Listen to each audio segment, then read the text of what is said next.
Olá pessoal, tudo bem? Bom, na nossa última aula nós vimos um pouquinho, né, a perspectiva dos sofistas, né? Eu mostrei de forma bastante rápida para vocês. E na nossa aula presencial, né, da semana retrasada, nós falamos um pouco sobre o conhecimento humano, né? A chamada epistemologia ou teoria do conhecimento, e tentamos entender como e de que forma, né, as maneiras, os formatos de conhecimento que o ser humano produziu: arte, religião, filosofia e ciência, né? Para nós terminarmos essa discussão da epistemologia, da teoria do conhecimento, hoje nós vamos ver as principais vertentes, as principais linhas ou doutrinas epistemológicas, né? Quer dizer, a pergunta que nesse momento se faz é a seguinte: como o ser humano produz conhecimento? De que forma o conhecimento é trabalhado, articulado para a mente do ser humano, né? Então, claro, hoje nós temos respostas nesse sentido do ponto de vista da psicologia, da neurociência, da biologia, né? De estudos e campos que tentam entender o aspecto fisiológico, biológico do ser humano. Mas a pergunta que a teoria do conhecimento ela tenta fazer é a seguinte: onde está de fato o conhecimento? E para a gente tratar um pouquinho disso e eu mostrar para vocês as principais doutrinas, eu vou me utilizar de um grande recurso tecnológico hoje, que é o PaperPoint, né? Então, vocês podem reparar que neste recurso de última tecnologia, eu fiz um desenho, e reparem também que a minha capacidade de desenho ela é espetacular, onde eu desenhei um menininho, caso vocês não tenham reconhecido, e uma bola. A grande pergunta que nós fazemos do ponto de vista da teoria do conhecimento é a seguinte: como é que este rapazinho, né, pode ser qualquer ser humano, independente do caso, é capaz de reconhecer e saber que este objeto é uma bola? O que, ou de que forma, ou onde está contido o conhecimento para que alguém consiga interpretar que este objeto, de fato é uma bola? Então, uma primeira doutrina que nós temos e que tenta explicar esta noção diz que o conhecimento ele está centrado no objeto.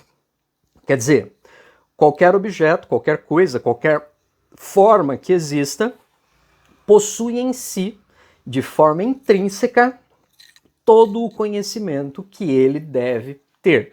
Quer dizer, ele se mostra aos indivíduos sempre do mesmo jeito.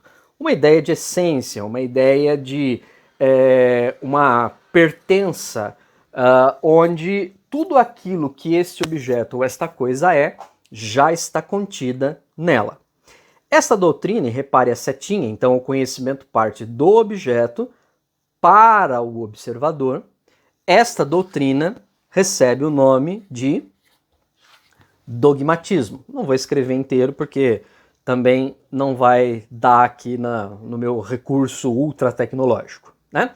Então, dogmatismo quer dizer, o dogma, verdade absoluta em grego, diz ou representa a ideia de que as coisas possuem nelas mesmas toda a verdade que são capazes de comunicar.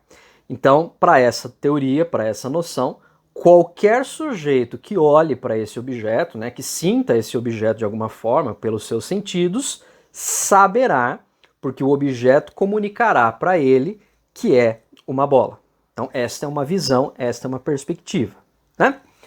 No entanto, nós temos uma outra que pode ser representada assim, por uma seta ao contrário. Repare que nesta perspectiva, a verdade ela sai do observador e vai para o objeto.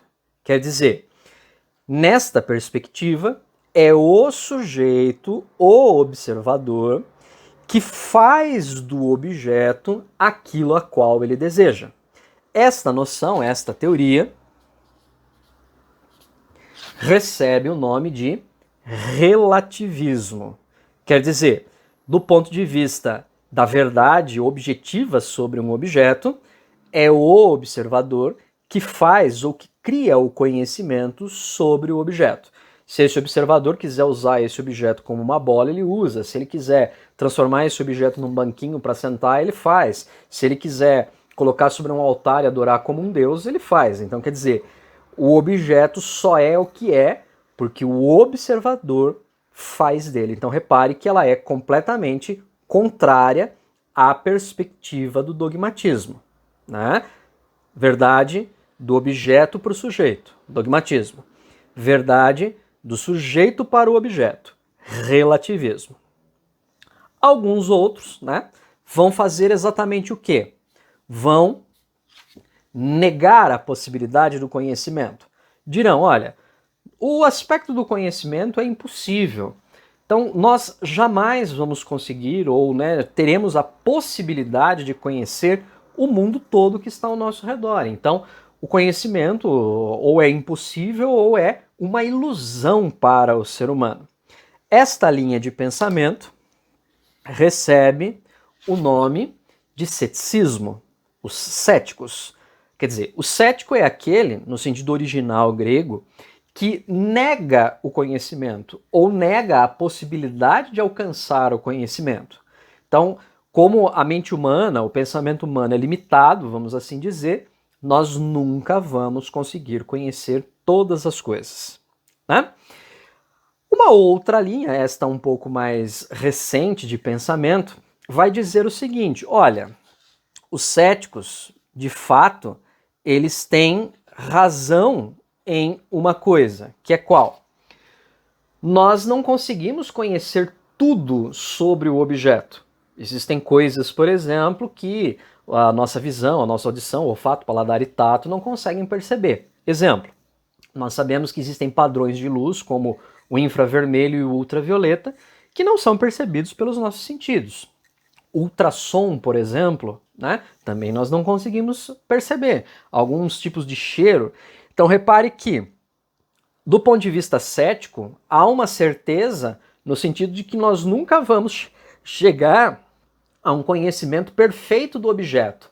Mas, diz esta teoria, nós podemos conhecer algumas coisas sobre o objeto. Quer dizer, nós podemos entender algumas categorias. Ou, como disseram, nós podemos entender os fenômenos. Nós podemos entender aquilo a qual o objeto mostra para nós. O fenômeno, do grego, phaenomena. Então esta linha chama-se exatamente fenomenologia, ok?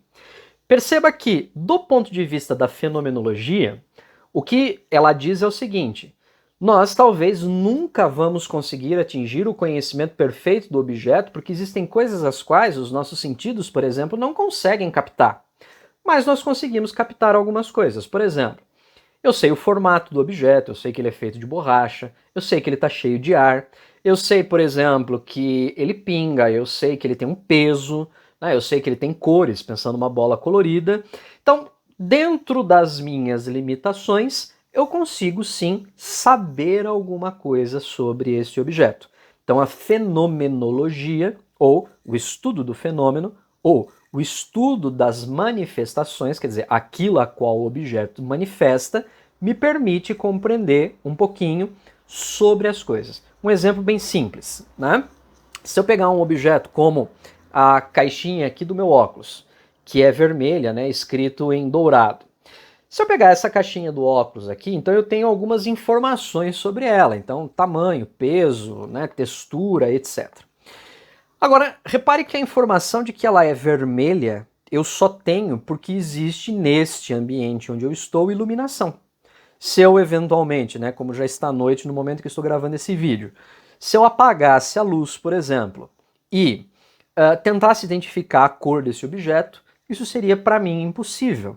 Quer dizer, eu só consigo saber a cor desse objeto exatamente pelo fato de que existe um fenômeno, que é o fenômeno luminoso, que me permite saber isso. Então repare que se eu me privar disso, se eu fechar os olhos, ou como eu disse, se eu apagar a luz, eu não tenho mais acesso à cor deste objeto. É basicamente isso que a fenomenologia diz, certo?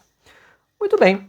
E uma última linha, uma última visão que vai falar sobre o conhecimento, ela dirá o seguinte, que a noção do conhecimento, ela se realiza dentro de um aspecto de duas vias.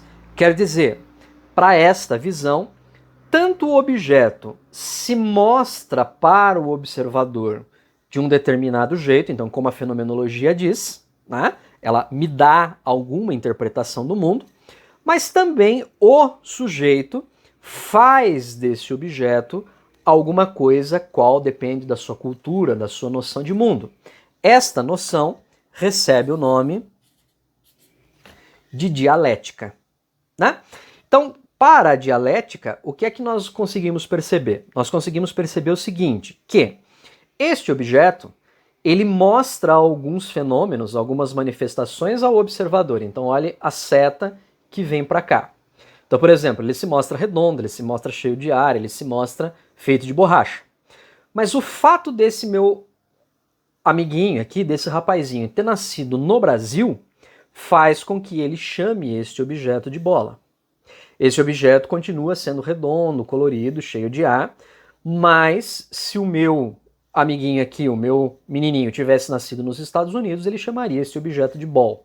E assim sucessivamente. Quer dizer, o caminho do conhecimento é um caminho que é traçado do objeto para o observador, assim como do observador para o objeto. Dialética. Lembrem-se de Heráclito, que vocês vão entender. Então, estas são as principais correntes epistemológicas ou doutrinas epistemológicas que nós temos. O dogmatismo, a verdade, o conhecimento está no objeto e vai para o sujeito que a capta. O relativismo, a verdade está no sujeito que faz do objeto aquilo que ele quer. O ceticismo, o conhecimento não é possível, o conhecimento não é plausível, né? A fenomenologia, que me diz que o sujeito consegue perceber algumas coisas em relação ao objeto, então, por exemplo, tamanho, forma, mas não tudo, o fenômeno, a manifestação, e a dialética, que diz que é uma inter-relação entre objeto e sujeito, sujeito e objeto.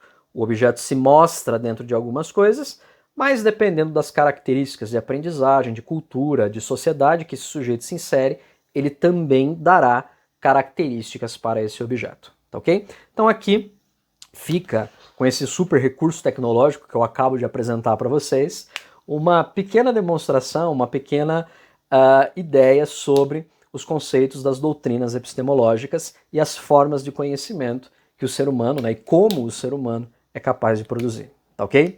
Um grande abraço para vocês, até a próxima, espero que tenham gostado aí do vídeo. Tchau, tchau!